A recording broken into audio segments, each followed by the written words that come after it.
Bueno, vamos a tener ahora ese tiempo de meditación en la palabra de Dios. Estamos contentos de estar otra vez aquí entre vosotros. No nos habéis visto en 3 semanas. Hemos estado de vacaciones, un tiempo de descanso y un tiempo también de comunión con los hermanos. Hemos estado visitando hermanos en el centro de España, en el sur de España. Realmente no hemos pasado tanto calor como aquí en Vilafranca. Es increíble, pensábamos, ya verás. Ha sido un buen tiempo de descanso, como decía, de comunión. Y volvemos a estar aquí contentos porque os echábamos de menos. Reunirnos como pueblo aquí en Vilafranca, juntos como la familia que Dios tiene preparada aquí para llevar a cabo su misión, pues es un regalo de Dios, ¿verdad? Así que vamos a tener este tiempo de meditación en la palabra y como habréis visto, durante este mes de agosto hemos parado la serie de Hebreos, vamos teniendo diferentes predicadores y textos en los cuales vamos meditando. Si Dios quiere, en septiembre vamos a retomar esta apasionante epístola a los Hebreos, pero esta mañana quería que meditáramos en un texto que encontramos en el Evangelio de Marcos, capítulo 6, un texto muy conocido que nos ha de llevar precisamente a acercarnos más, a crecer en el conocimiento de nuestro Salvador. Vamos a leer Marcos, capítulo 6, versículos 45 al 52.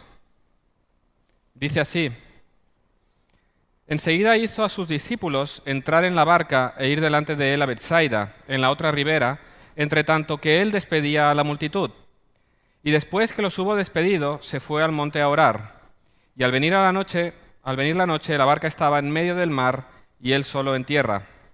Y viéndoles remar con gran fatiga, porque el viento les era contrario, cerca de la 4ª vigilia de la noche, vino a ellos andando sobre el mar y quería adelantárseles. Viéndole ellos andar sobre el mar, pensaron que era un fantasma y gritaron, porque todos le veían y se turbaron. Pero enseguida habló con ellos y les dijo: Tened ánimo, yo soy, no temáis. Y subió a ellos en la barca, y se calmó el viento, y ellos se asombraron en gran manera y se maravillaban, porque aún no habían entendido lo de los panes, por cuanto estaban endurecidos sus corazones. Ese es un texto muy conocido, un texto en el que solemos meditar cuando vienen precisamente a nuestras vidas estas tormentas, ¿verdad? Cuando viene a nuestra vida la adversidad, la enfermedad, el dolor, las pruebas, las tribulaciones, la oposición, el rechazo. Cuando vivimos y estamos inmersos en un momento de tal adversidad, textos como este nos vienen a la mente y nos dan esa paz y ese consuelo para perseverar y para seguir adelante. Y este texto sí que trata acerca de cómo en Jesús podemos descansar en medio de las tormentas y las adversidades de nuestra vida, pero el punto principal que quiero que veáis en este texto es que nos muestra este texto quién es Jesús.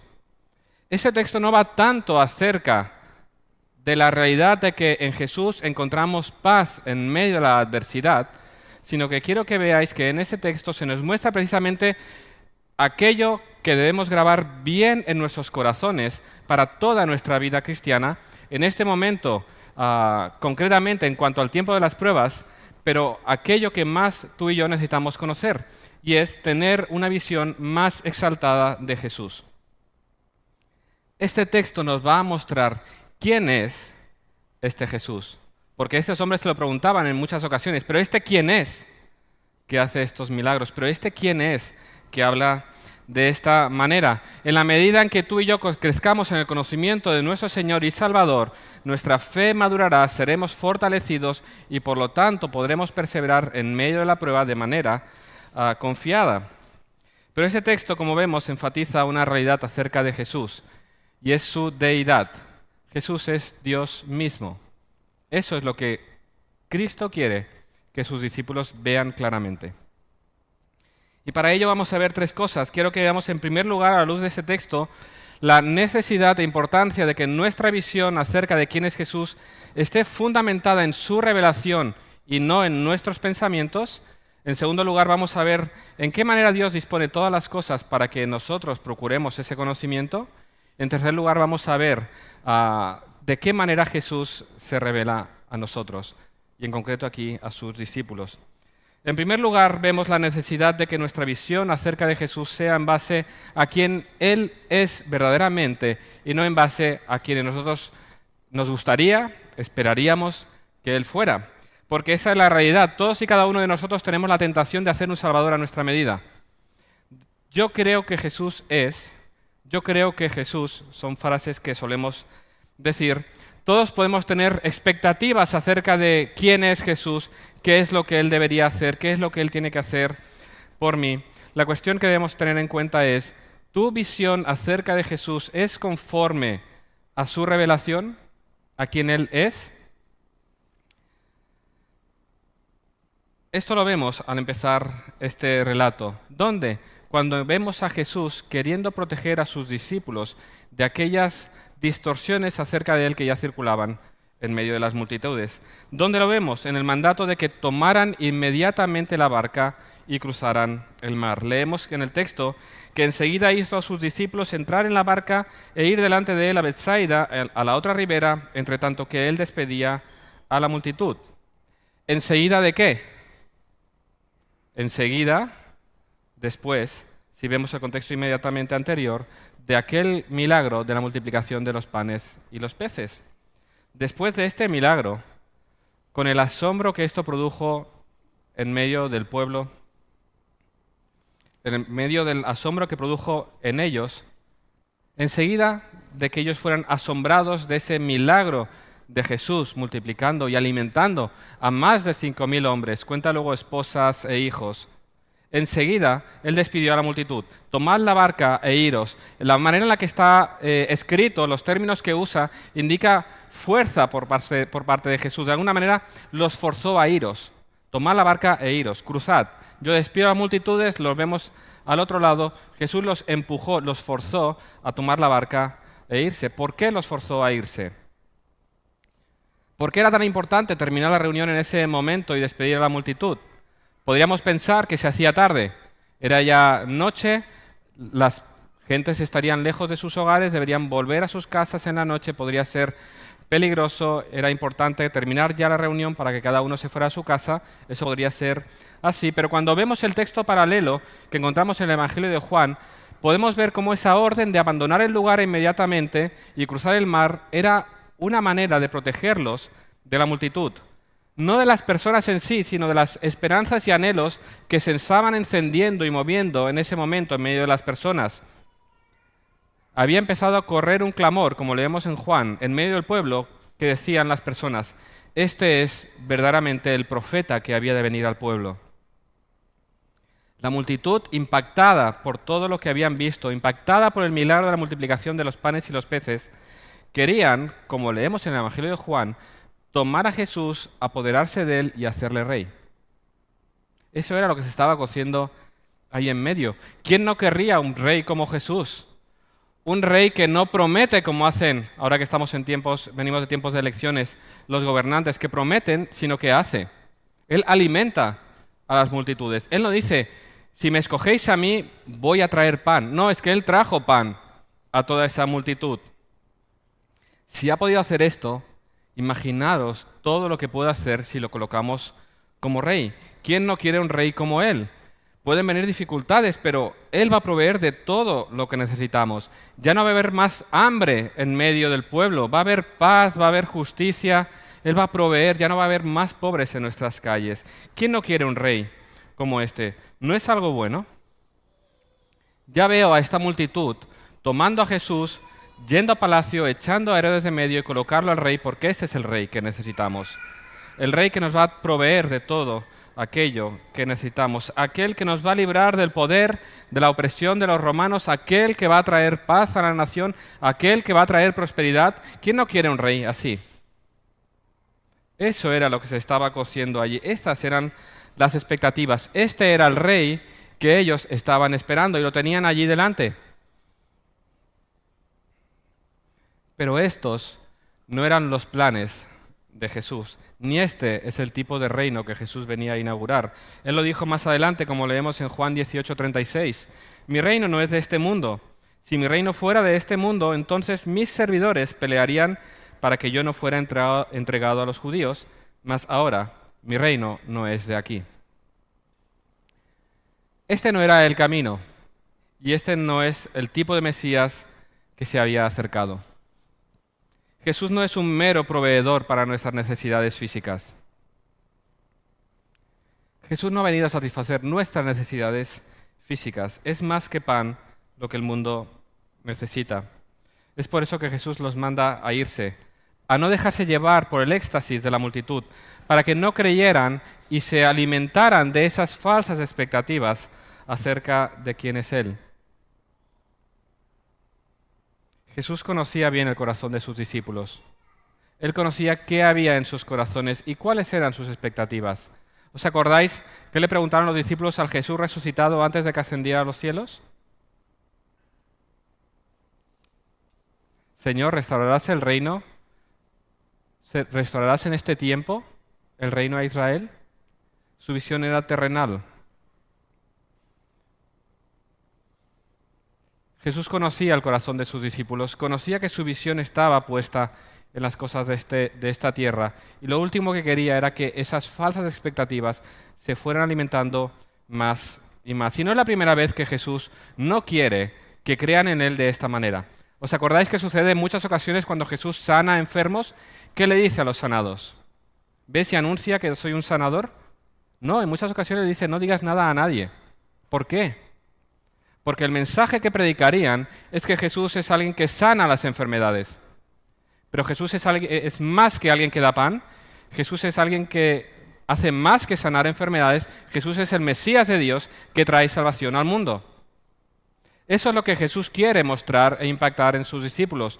Él no es un mero proveedor de nuestras necesidades, aquel a quien acudimos cuando tenemos hambre, cuando queremos aprobar un examen, cuando tenemos cualquier adversidad. Él es alguien más que sana nuestras enfermedades. Él es aquel Mesías de Dios que viene a resolver el mayor problema de los hombres. Los hombres, como decía, tienen sus expectativas. Los hombres veían la salvación como un reino terrenal. La salvación para ellos consistía en que el Mesías ocupara un trono. La salvación de Dios consiste en un reino celestial donde el Mesías divino tiene que ocupar una cruz. Los hombres veían la opresión romana a la que estaban sometidos como su mayor problema. La paz terrenal era su máximo anhelo. Pero Jesús nos muestra cómo la ira de Dios sobre los hombres por su pecado es el mayor problema de los hombres y que la paz con Dios es lo que el hombre más necesita.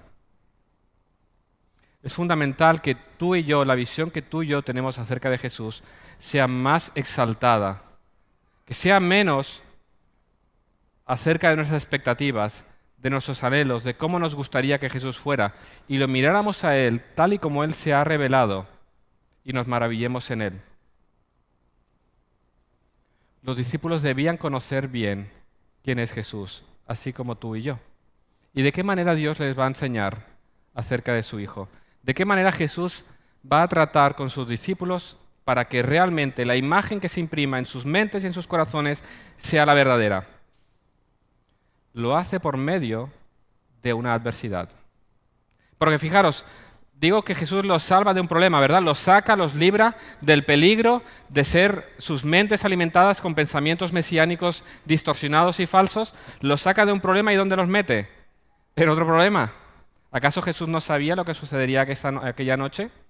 Jesús los saca en un problema y los mete, parece, en otro, pero lo que quiero que veamos, en segundo lugar, es cómo Dios usa las pruebas y las adversidades en nuestra vida para imprimir en nuestras mentes y nuestros corazones la verdad acerca de su identidad. Eso es lo que vemos en este texto. Los discípulos toman sus barcas, Jesús despide a la multitud, se dirige al monte a orar. Aquí un breve paréntesis. Estuvimos hablando de la oración este miércoles y vamos a seguir hablando acerca de ella. Pero fijaros cómo al final de la noche, cuando lo que más quieres es tumbarte en la cama, Jesús sube al monte a orar. Jesús nos da una muestra de lo que es verdaderamente importante en nuestras vidas. Si ya cuando tenemos gente en casa, acabamos la noche después de la cena y recoger y todo, agotados, y lo único que queremos es meternos en la cama y descansar, Jesús, después de atender a toda esa multitud, de estar enseñando, se aparta en la tranquilidad de la noche, lejos de las multitudes, en un lugar silencioso, arriba del monte, a buscar esa comunión con el Padre. ¿Cuánto debemos aprender tú y yo acerca del ejemplo de la comunión que Jesús procuraba con el Padre? Si Él lo hacía y es Dios, ¿cuánto más tú y yo necesitamos buscar al Padre en comunión por la mañana y en la noche, en el silencio? Solamente para que meditemos en ello. Vemos, como decía en el texto, cómo los discípulos toman la barca. En obediencia a Jesús, emprenden la navegación cruzando el mar hacia Betsaida y de repente fuertes vientos, una gran tormenta se presenta delante de ellos. Ellos están luchando, peleando durante horas con el mar, vientos en contra y no pueden avanzar. Se encuentran a las tantas de la madrugada en medio del mar, luchando contra el viento a 4 kilómetros de la orilla. Están en un buen problema. Y meditando en esto, cada vez que leo este texto, me viene a la mente el mismo pensamiento.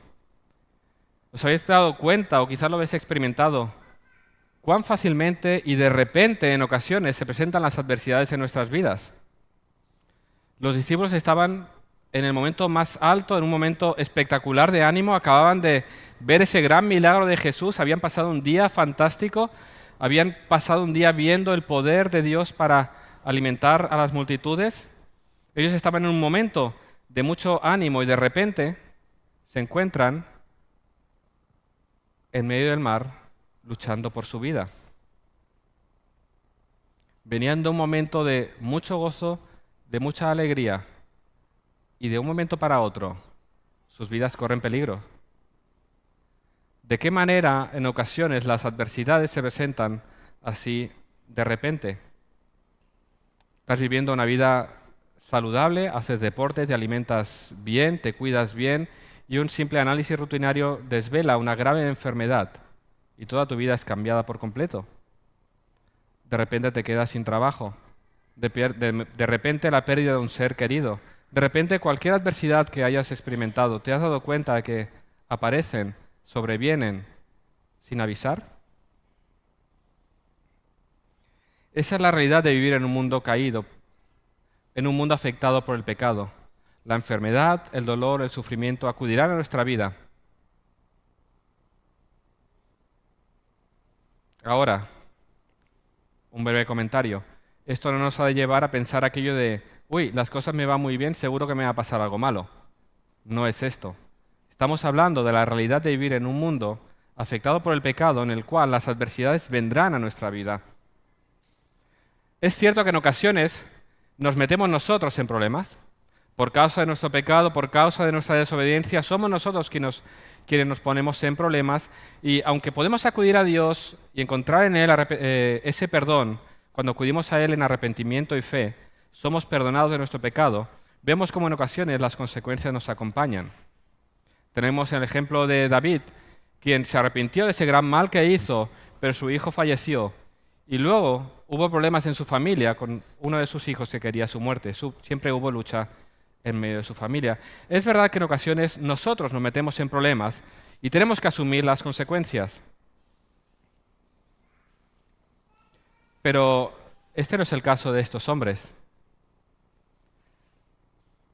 Ellos no se encontraban en medio de estos fuertes vientos y esa tormenta por su imprudencia. Esto no es que ellos de repente se metieron al mar sin mirar en el móvil cuál era la predicción para esa noche. Eso no es que ellos no miraron si había alguna alerta de la Agencia Estatal de Meteorología diciendo, cuidado, olas altas en el mar, no naveguéis. Nadie les puede decir eso. Ellos estaban allí porque Jesús los había mandado allí. No estaban en medio de esa adversidad por desobediencia a Dios, estaban en medio de esa adversidad por obediencia a Jesús. Él mismo los había enviado a aquel lugar. Es importante que meditemos en ello, porque somos muy rápidos para señalar a las otras personas. Cuando alguien está en enfermedad, en problemas, en ocasiones somos como los amigos de Job y decimos, algo habrás hecho. Algo habrás hecho para que Dios tenga que tratar contigo de esta manera. Algún pecado hay en tu vida, examina bien tu corazón a ver qué es lo que hay. Y aunque es cierto, como nos dice Santiago, que en ocasiones la enfermedad nos es enviada para que nos paremos, examinemos y veamos si hay pecado en nuestros corazones, esto es en ocasiones, no siempre. Dios envía pruebas, tribulación a nuestras vidas, como en este caso, para enseñarnos una lección acerca de quién es Él y quiénes somos nosotros. Por medio de estas pruebas son expuestas cuál es nuestra fe, cuál es nuestro conocimiento acerca de nuestro Salvador y nos muestran una vez más quién es nuestro Salvador y su grandeza. Cuando llega la adversidad a nuestras vidas, la pregunta que surge de manera natural es, ¿por qué, Señor? Pero meditando en este relato, lo que debemos ver es que no debemos sorprendernos de que llegue la prueba, sino que debemos ser conscientes de que es posible que Dios esté enviando estas pruebas precisamente para probar nuestra fe. Piensa en esto. Alguien lo decía, no recuerdo quién. Si tienes fe, estate seguro que Dios probará esa fe. Es en esos momentos, cómo reaccionamos ante la adversidad, cómo respondemos, cómo actuamos, que mostramos cuál es el concepto, la visión que tenemos acerca de nuestro Salvador. Y este relato, este suceso, es enviado por Dios para probar la fe de estos hombres y para revelarse a sí mismo a ellos. Fijaros por qué sucede lo que sucede. Cuando Jesús sube a la barca y ellos son asombrados, se nos dice lo siguiente. Ellos han visto todo esto, versículo 52, ellos se maravillaban. ¿Por qué? Porque aún no habían entendido lo de los panes, por cuanto estaban endurecidos sus corazones. Es decir, fue necesario meterlos en medio del mar con esos vientos fuertes porque ellos aún no entendían quién era Jesús. ¿Y sabes qué es lo que habían visto ellos? Hasta esta altura del Evangelio, ellos han visto la sanación de la suegra de Simón Pedro, la sanación de multitudes, de enfermos de diferentes enfermedades, expulsión de demonios, la sanación de un leproso, la curación de un paralítico, la sanación del hombre de la mano seca. Lo han visto calmar los vientos y el mar con su palabra desde una barca que está siendo zarandeada. Lo han visto sanando a un hombre poseído por una legión de demonios. Lo han visto sanar a una mujer que llevaba 12 años enferma. Lo han visto resucitar a la hija de Jairo y ahora acaban de ver a Jesús alimentando a más de 5,000 y no entienden nada. No entienden. No saben quién es Jesús. Todo el relato del Evangelio de Marcos, hasta el capítulo 8, es un relato que nos va mostrando lo que hace para que al final tú y yo respondamos la pregunta que Jesús le lanza a los discípulos. ¿Quién dicen los hombres que soy yo? ¿Quiénes decís que soy? Todo en ese relato está siendo explicado con un propósito. Después de ver todo esto, ¿quién dices tú que es Jesús? La conclusión de todo lo que han visto debería llevarlos a decir Jesús es el Mesías, el Dios hecho hombre. Él es el Mesías divino. Él es el Mesías de Dios prometido. Eso es lo que debían ellos haber confesado. ¿Cómo es posible que no lo vean? Seguro que tú y yo lo habríamos visto. Es claro, vamos leyendo y decimos, hombre, alguien que hace esos milagros, alguien que tiene ese poder sobre la vida, alguien que tiene ese poder sobre la naturaleza, alguien que habla de esta manera, ese no puede ser menos que Dios. Pero ellos no lo vieron y tú y yo no lo habríamos visto. ¿Cuál es el motivo? Sus corazones habían sido endurecidos. Pero no está hablando de ese endurecimiento como el endurecimiento que llevó a Faraón a actuar como actuó, o el endurecimiento que había en el corazón de los fariseos y escribas que llevaron a odiar a Jesús de esa manera. Está hablando de otro tipo. Está hablando de embotamiento. La Biblia de las Américas lo traduce así. Su mente estaba embotada. Estaban siendo insensibles. Habían desarrollado una capa que no podía ver más allá. Era, haciendo un símil, como si tuvieran un callo en el corazón. Aquellos que trabajáis con las manos de manera física, desarrolláis callos. Yo no sé lo que es porque soy informático y mis manos son súper blandas. Pero aquellos que trabajáis, yo he visto las manos de algunos de vosotros que tienen esa duricie aquí, de tanto trabajar, que al final lo que produce es que esa parte se vuelva insensible, ¿verdad? Yo siempre hago broma con mi cuñado. Yo creo que es tan insensible al fuego que puede tomar las brasas con las manos y moverlas de un lugar a otro. Sus manos se han vuelto insensibles. Ese callo que protege hace que la piel se vuelva insensible y puedas pinchar y no sentir absolutamente nada. Algo así había pasado en el corazón de estos hombres. Se habían vuelto insensibles a lo que estaban viendo, a lo que tenían delante de ellos. No podían verlo. Es insensibilidad.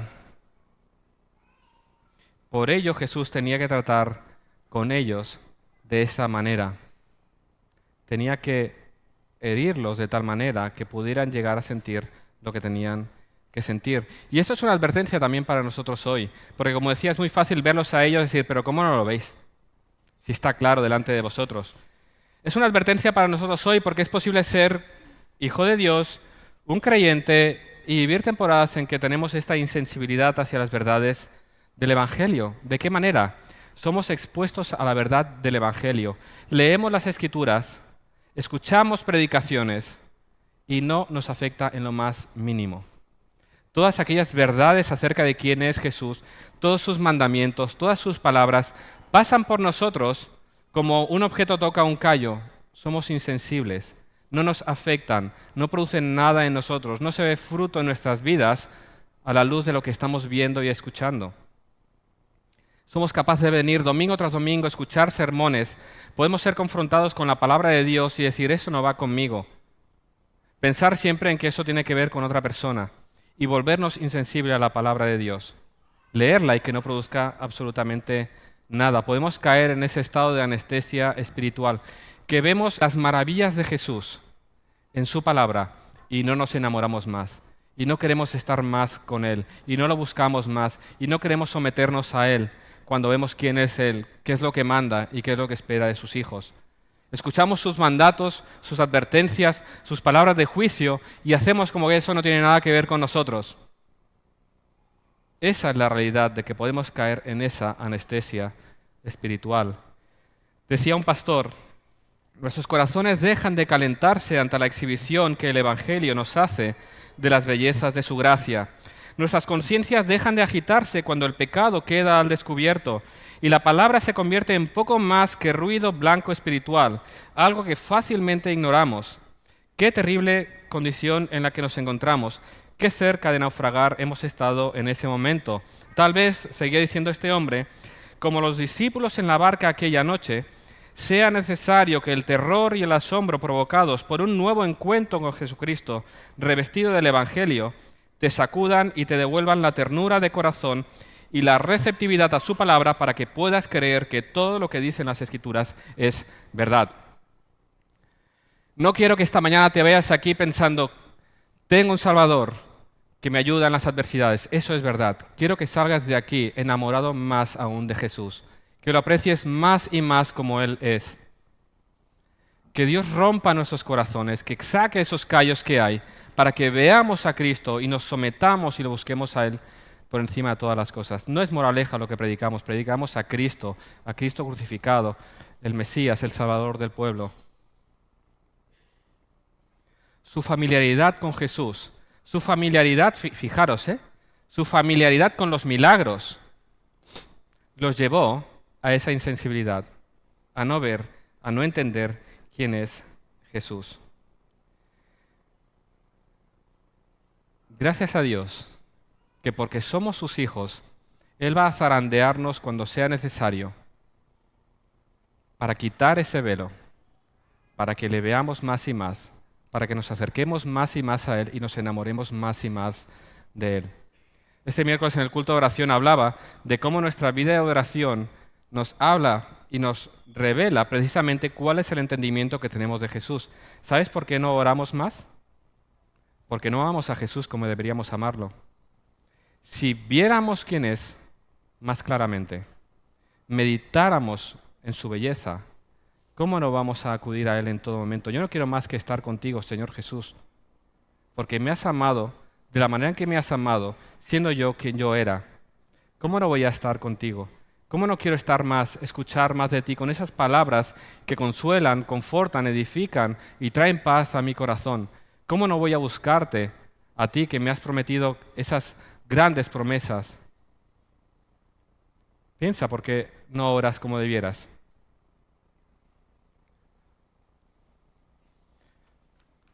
Dios usa las pruebas en nuestra vida precisamente para nuestra madurez, para sacarnos de ese letargo espiritual, para sacudirnos, para romper lo que tenga que romper, para que acudamos a Él y le veamos como Él es. Porque realmente es así. Dios tiene que tratar con nosotros por medio de la adversidad porque somos duros, porque no queremos buscarlo.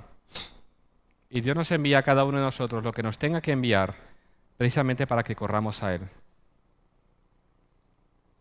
Por medio de esta adversidad, Dios tratará con estos hombres. ¿Para qué? Para hacerlos hombres más fuertes, con una fe más fuerte. Por eso, medita en esto, hermano, si estás en medio de adversidades, que no sabes por qué han acudido a tu vida, por qué estás donde estás y aún no has salido. Piensa en ello. ¿Dios no es ajeno a esa adversidad? Dios te ha tomado de manera más específica, te tiene en sus manos y está trabajando contigo de una manera especial para llevarte más y más a Él. Decía Spurgeon en una ocasión, el Señor obtiene sus mejores soldados de las tierras altas de aflicción. Dios tiene que tratar con nosotros para fortalecer nuestra fe y hacernos más conforme a su voluntad.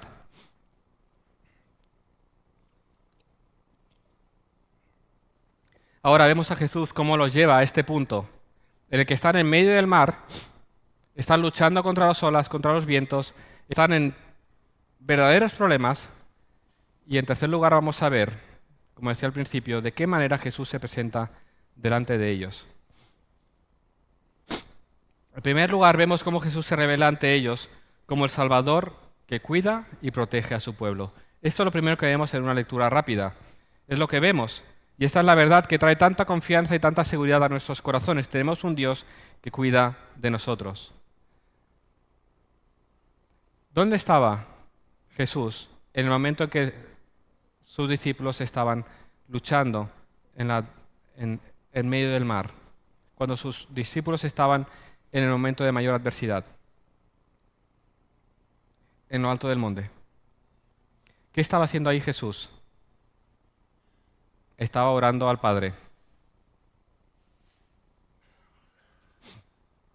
Estaría orando al Padre, como siempre, pidiendo fuerzas, pidiendo la ayuda del Espíritu para continuar en el ministerio que el Padre le había encomendado, y estaría allí también seguramente intercediendo por su pueblo. Esto lo hemos visto en la serie que estamos haciendo en la carta a los Hebreos. Tenemos un sumo sacerdote que intercede por nosotros delante del Padre. ¿Qué estaría Jesús haciendo en lo alto del monte? Orando por sus discípulos.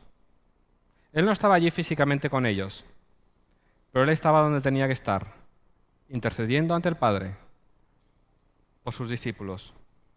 Así que esta es la situación. Decía alguien, los discípulos están en medio del mar, en un momento de gran adversidad.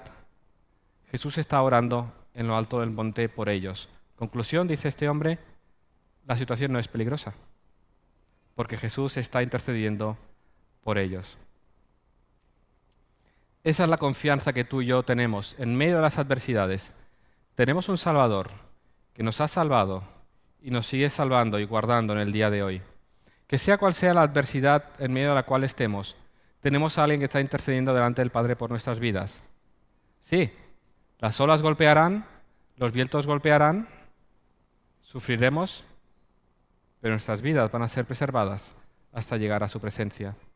Esa es la seguridad que tú y yo tenemos. Hay un buen pastor que está con nosotros cuando andamos en medio del valle de sombra de muerte. Alguien que nos acompaña a través del desierto hasta el lugar de aguas de reposo, donde seremos refrescados. Pero Él está con nosotros en medio de este camino en el desierto. Tenemos un Dios que cuida de nosotros, que no duerme, que está siempre atento a nosotros. Fijaros, ¿a qué hora se dirige Jesús hacia ellos? A las 3 de la mañana. No durmió. Así es nuestro Dios. Así lo expresa el salmista en el Salmo 121. No dará tu pie al resbaladero, ni se dormirá el que te guarda. He aquí, no se adormecerá, ni dormirá el que guarda a Israel. Nuestro Salvador no duerme. Él está siempre atento a nosotros. No es como aquellos dioses de los paganos, de los profetas de Baal. ¿Os acordáis en aquel relato de Elías? Cuando colocan 2 pilas y despiezan animales encima, vamos a ver cuál es el Dios verdadero, y los profetas de Baal empiezan a bailar, a danzar, a gritar, para ver si cae fuego del cielo y quema esas carnes. Y a mediodía Elías les dice, bueno, gritad más, que quizás vuestro Dios está muy ocupado o quizás está durmiendo. Gritad y bailar. Y empezaron a bailar y a saltar, a gritar y a cortarse las manos y había silencio. Esa broma, quizás vuestro Dios está durmiendo, quizás no está atento a vosotros, quizás tienen cosas más importantes que hacer que escuchar vuestras oraciones. Eso es burla hacia ellos. El Dios de Israel no se duerme. El Dios de Israel está atento a las oraciones de su pueblo. Elías toma la pila, coloca a su animal, el animal troceado, inunda todo de agua, clama al Señor y cae fuego del cielo y lo consume absolutamente todo. Nuestro Dios no duerme, nuestro Dios atiende a nuestras oraciones. No tiene otras cosas que hacer, Él cuida de su pueblo y guarda de cada uno de nosotros. Esa es nuestra confianza y nuestra seguridad. Cuando acudimos a Él en oración, sabemos que Él no está mirando para otra parte. Él tiene nuestra mirada puesta en nosotros, gracias a esa obra de Cristo en la cruz. Y a su momento, cuando Dios tiene que actuar, Él viene a nosotros y trae esa liberación, como hizo con estos hombres. Porque ellos peleaban y peleaban y peleaban contra el mar. Y en ocasiones nos pasa que oramos, iramos y Dios nos responde. Pero cuando es el momento determinado, Dios viene a nuestro encuentro y trata con nosotros de la manera que tiene que tratar. Y de esta manera hace Jesús con sus discípulos. A las 3 de la madrugada, cuando ellos ya están agotados, cuando ya humanamente no hay más fuerzas, están a medio camino, sus vidas están en peligro, Jesús llega a su presencia. Jesús se revela como el Salvador de su pueblo, que cuida y guarda a su pueblo, y Jesús se revela también como el Dios que todo lo ve. Él cuida de ti y de mí. Su mirada está puesta sobre ti y sobre mí, aunque tú no seas consciente de ello. Fijaros, desde ese monte Él vio a sus discípulos. Y lo decimos muy rápido, pero párate a pensar en ello. ¿Dónde están los discípulos? En medio del mar, a 4 kilómetros de la orilla. ¿Dónde está Jesús? En lo alto del monte. Es plena noche. ¿Qué ve Jesús? Un punto de luz ahí a lo lejos, algo que se está zarandeando mucho, una barca que puede estar cayendo. Jesús vio a unos hombres remar con fatiga. Jesús les vio a ellos en medio de la oscuridad, en medio de la adversidad, en medio de la lucha, a ellos personalmente. Jesús es el Dios que todo lo ve. Es aquel con el que Agar se encontró en aquel desierto. ¿Os acordáis de aquella historia? Agar es la esclava de Abraham, a quien Sarai dio a su esposo para que le diera descendencia. Llegó el momento en que la rechazó y esta mujer, Agar, tuvo que huir al desierto y ahí, junto a una fuente de agua en el desierto, abandonada, sola, sin saber dónde ir, desprotegida, esta mujer se encuentra con el ángel de Jehová.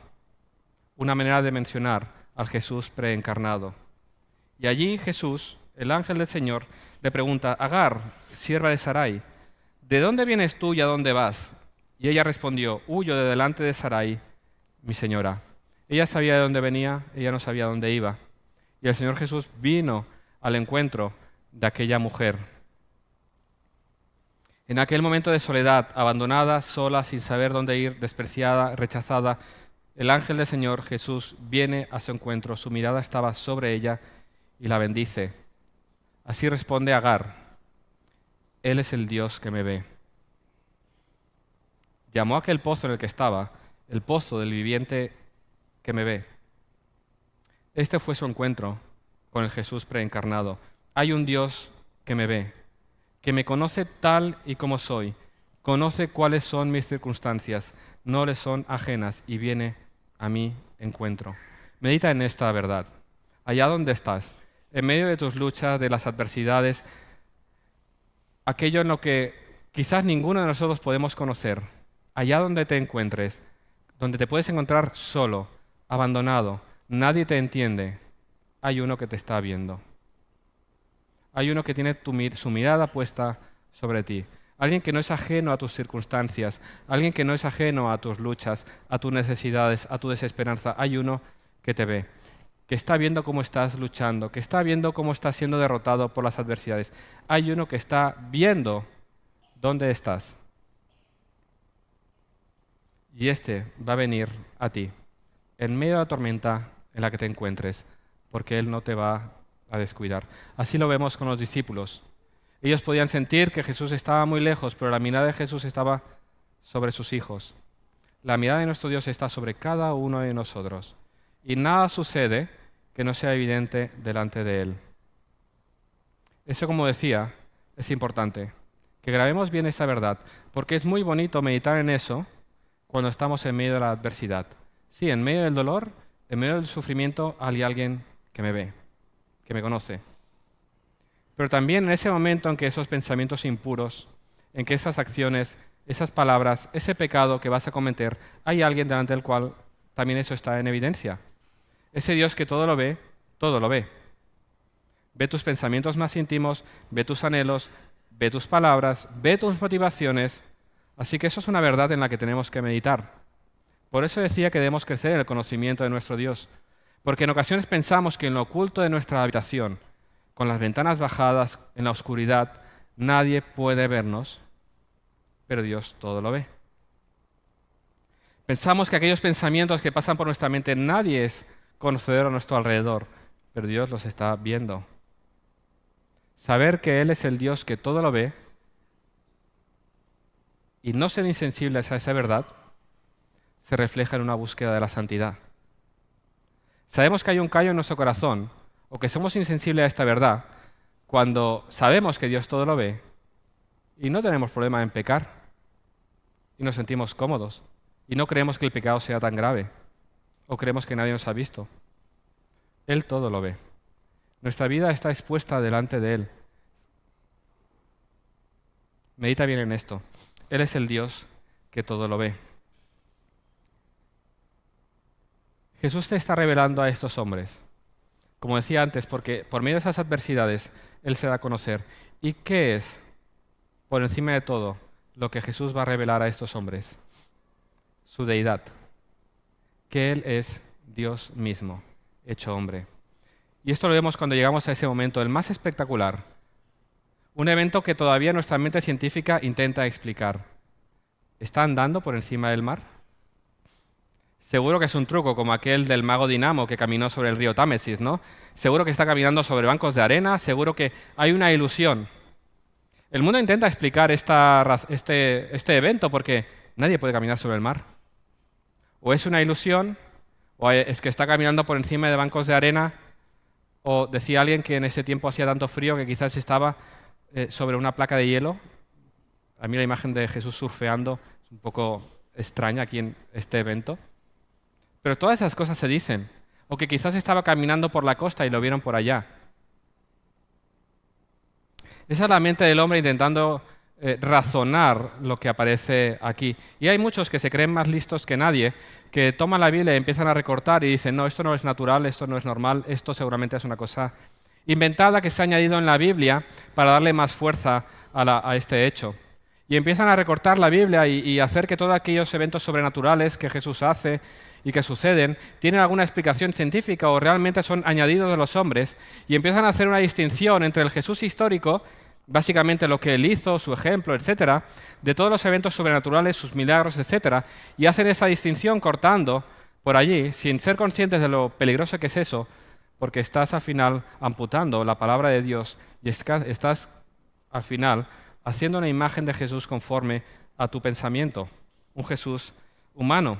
Olvidan que este que caminó sobre el mar es el mismo que creó todo el universo, que creó la tierra, que hizo los mares, hizo la tierra, hizo todas las cosas, aquel por medio del cual todas las cosas han sido hechas, aquel que estableció las leyes físicas, aquel que sustenta los planetas, las estrellas en su lugar, aquel que controla todas las cosas. ¿Cómo no va a ser capaz de caminar sobre el mar? ¿De verdad? Sí, yo creo que Él caminó sobre el mar, porque Él es Dios. Dios, solo Dios puede caminar sobre el mar. Solo Dios puede calmar las tormentas con su voz. Así lo dice el salmista, Salmo 89, versículos 8 al 9. Oh Jehová, Dios de los ejércitos, ¿quién como tú, poderoso eres Jehová, y tu fidelidad te rodea? Tú tienes dominio sobre la braveza del mar, cuando se levantan sus ondas, tú las sosiegas. Dios calma las tempestades, Dios calma las olas. En Job 9:8 se nos dice que Dios anda sobre las olas. Y ahora Jesús está caminando al lado de los discípulos en medio del mar. ¿Quién es Jesús? Es por eso que quedan asombrados. Aquel que no solamente se coloca a su lado, sino como que pasa de largo. Ese Jesús que sube a la barca, que calma las olas, que calma el viento, con su sola palabra, es Dios. No es un buen maestro solamente, no es el mejor de los rabís, no es alguien cuyo ejemplo tenemos que seguir para ser mejores personas.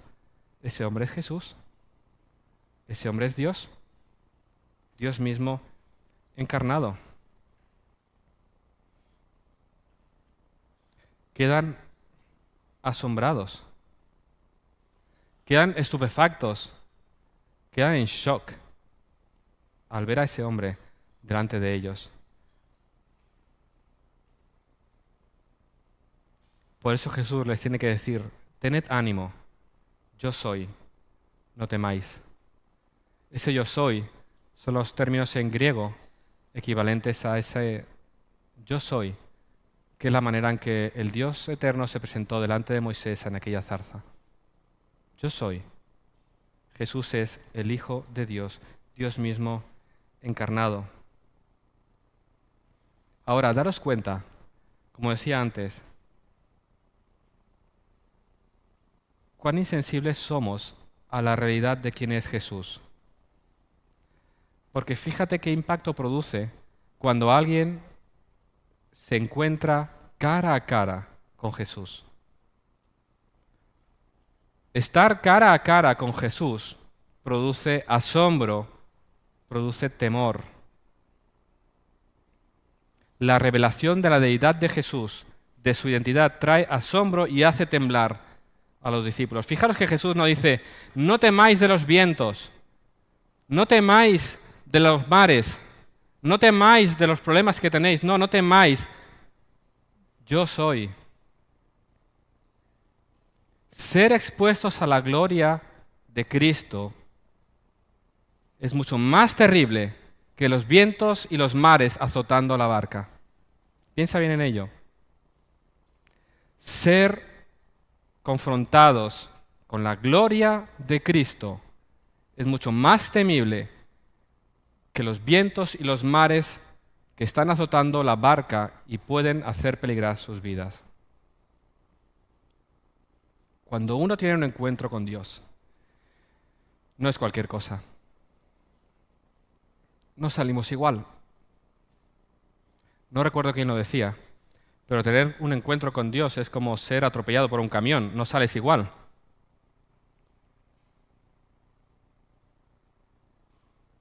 La visión de la gloria de Dios los sobrecogió de tal manera que temblaron y temblaron. Medita en eso. Cuando somos siendo expuestos a la gloria de Cristo que se revela en su palabra, cuando somos expuestos a su palabra, a sus maravillas, ¿por qué no salimos impactados? ¿Por qué no caemos de asombro y nos maravillamos y alabamos? Si nos cuesta entender, como decía un pastor, el temor y el terror que experimentaron estos discípulos en ese mismo momento en la presencia de Jesús, es porque, aunque confesemos la deidad de Cristo con nuestros labios como un artículo de fe, hemos domesticado a Dios. Lo hemos domesticado tanto que nuestro Jesús nunca podría suponer ningún tipo de amenaza para nuestra comodidad o nuestra tranquilidad.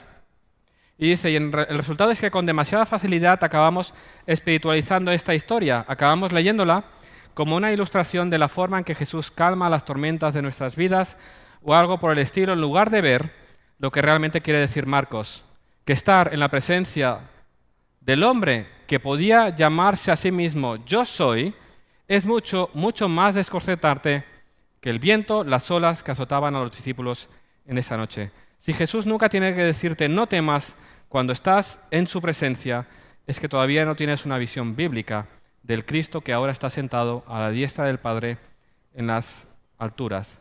Es posible que hayas domesticado a Jesús. Es cierto, Él es nuestro amigo. Él está por nosotros. Él nos ama y nos cuida.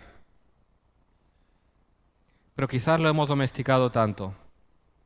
Jesús es aquel que tiene todo el dominio sobre todo el universo. Jesús es aquel que habla y los mares se calman. Jesús es aquel que habla y los muertos vuelven a la vida. Jesús es aquel que tiene toda la autoridad sobre los cielos y la tierra. Es aquel que tiene toda la potestad sobre tu vida y sobre mi vida. Él es aquel que puede condenarte por toda la eternidad si tú no te arrepientes y vienes a Él. Piensa bien quién es Jesús. Hablamos de Él como alguien pequeño, domesticado, alguien que nos ayuda, alguien que está por nosotros cuando lo necesitamos, y todo eso es verdad. Pero nos olvidamos que Él es el yo soy. Él es el Dios eterno, el que tiene toda potestad sobre cielos y tierra. ¿Eres consciente delante de quién estás hoy aquí? ¿Eres consciente delante de quién estás viviendo? Muchas ocasiones pongo el mismo ejemplo porque es gráfico y todos lo podemos ver, ¿no? Cuando llegamos al culto, el momento más importante de la semana, cuando podemos como pueblo celebrar un pequeño destello de lo que va a ser por toda la eternidad, llegamos aquí como quien entra por su casa sin ser conscientes de qué es lo que venimos a hacer. Porque es cierto, venimos con gozo, con alegría, contentos, porque hemos sido amados y salvados de una manera que no podíamos llegar a imaginar jamás. Venimos con gozo, eso siempre lo traemos, gracias a Dios. Pero ¿dónde está el temor y la reverencia cuando estamos aquí, alabando al Señor, escuchando su palabra, trayendo las oraciones, las ofrendas? ¿Sabemos delante de quién estamos? ¿Sabemos quién nos ha convocado hoy a su presencia para que le rindamos culto? Piensa bien en ello. ¿Quién es Jesús para ti? ¿Cuántas cosas cambiarían en nuestras vidas a nivel personal, devocional, familiar, a nivel de iglesia, en nuestros trabajos, en nuestra vida de comunidad?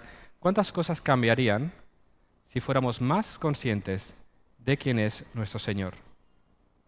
Para ir terminando, dijo en una ocasión Spurgeon: he aprendido a besar las olas que me lanzan contra la roca de los siglos. Es una preciosa declaración. He aprendido a besar las olas que me lanzan contra la roca de los siglos.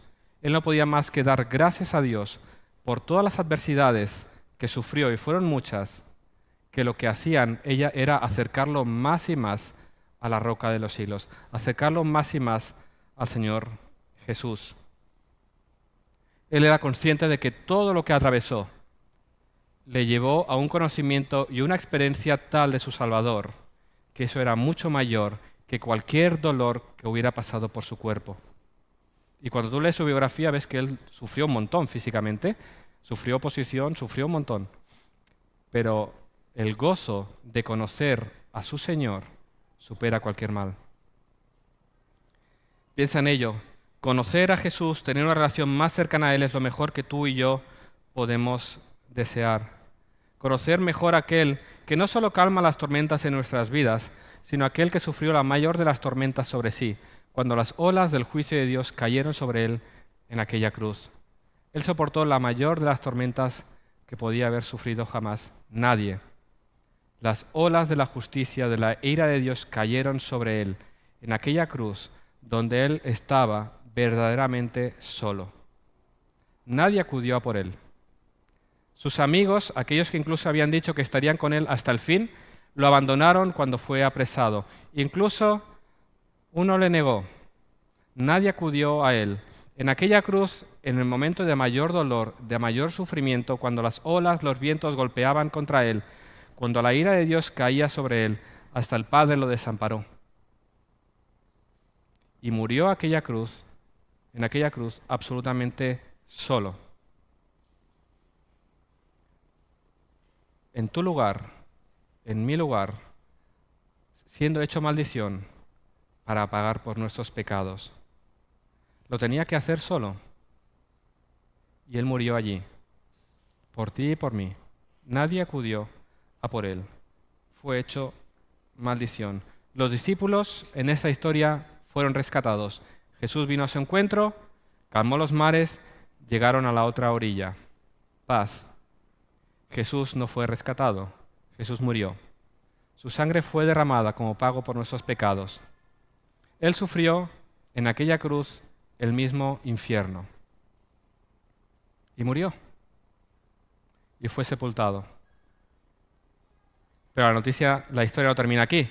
Al tercer día se levantó de entre los muertos, resucitó venciendo a la muerte, clavó una estocada mortal a la muerte, la mayor de las adversidades, de los problemas que tú y yo podemos enfrentar, el mayor de los miedos del mundo, que es la muerte, fue vencida por Jesús en aquella cruz. ¿A qué vamos a temer tú y yo si la muerte ha sido vencida por medio de la muerte de Jesús y su resurrección? Él ha soportado la mayor de las tormentas para que tú y yo pasemos por la muerte como un paso hasta recibir la gloria eterna. ¿A qué vamos a temer tú y yo? Él venció a la mayor de las tormentas. Él ha traído paz a nuestros corazones, reconciliación con el Padre. El mayor de los enemigos ha sido vencido. Este es el mensaje del Evangelio. Este Jesús que venció a la muerte es el mismo que hoy está con nosotros. ¿A qué le tememos? Este es el mensaje del Evangelio. Y como decía antes, quizás nuestros corazones se han vuelto insensibles a estas verdades. Lo escuchamos y decimos, el Evangelio, eso ya lo sabía. Que Jesús murió en la cruz por mis pecados y resucitó, sí, lo sé. Y es tan familiar que no produce ningún cambio, no afecta a nuestros corazones. De la misma manera que ellos vieron un gran milagro y no entendieron, tú escuchas el Evangelio y no lo entiendes. ¿Y cómo sabes que no lo entiendes? Porque no produce frutos en tu vida. Porque no se evidencia en una vida de santidad. Porque no se evidencia en una vida de devoción. No se evidencia en un amor creciente por Jesús. No se evidencia en un deseo de creerle a Él más que a cualquier cosa en este mundo. No se evidencia en el hecho de que si tengo a Jesús no necesito absolutamente nada más porque lo tengo todo en Él. Piensa de qué manera este Evangelio que conoces en la teoría afecta a tu vida. A luz de este relato, quiera Dios usar lo que tenga que usar para que Él sea revelado en toda su gloria en nuestras vidas, para que temblemos, nos arrodillemos delante de Él, para que trate con nuestros corazones con su herramienta más afilada y rompa lo que tenga que romper para que nuestro corazón vuelva a latir con esa fuerza por Él, que nos lleve a vivir para Él y para su gloria. Que el Señor haga lo que tenga que hacer para abrir nuestros ojos, para que nos enamoremos más y más de Él y para que realmente nuestras vidas exalten su gloria por encima de todo. Vamos a orar. Señor, te damos gracias porque vemos con cuán gran amor tú nos has amado. Cuando vemos, Señor, de qué manera nosotros, miserables pecadores, hemos sido salvados de la esclavitud del pecado y hemos sido hechos tus hijos. Venimos ante ti, Señor, confesando nuestro pecado, confesando, Señor, que en ocasiones tratamos tu palabra con tanta familiaridad que realmente no somos afectados por ella. Te pido, Señor, que tú trabajes en nuestras vidas, en nuestros corazones, de tal manera que seamos confrontados con tu visión y nuestras vidas sean transformadas más y más por ello. Te pido, Señor, de manera especial, por todos aquellos que están hoy aquí, que escuchan acerca de ti y que no toman en cuenta nada de lo que estoy diciendo, que no toman en cuenta tu palabra, que no toman en cuenta tus advertencias, que tú obres en sus corazones, que tú hagas lo que tengas que hacer para que realmente se den cuenta de su condición, de su perdición y que puedan acudir a ti buscando salvación y buscando vida eterna. Te pido, Señor, por tu iglesia aquí en Vilafranca, que nos hagas vivir en santidad, que nos ayudes a contemplarte más y más en gloria y majestad, para que nuestras palabras te glorifiquen, para que nuestros pensamientos te glorifiquen y para que nuestras vidas por completo te glorifiquen. Te lo pido en el nombre de Jesús. Amén.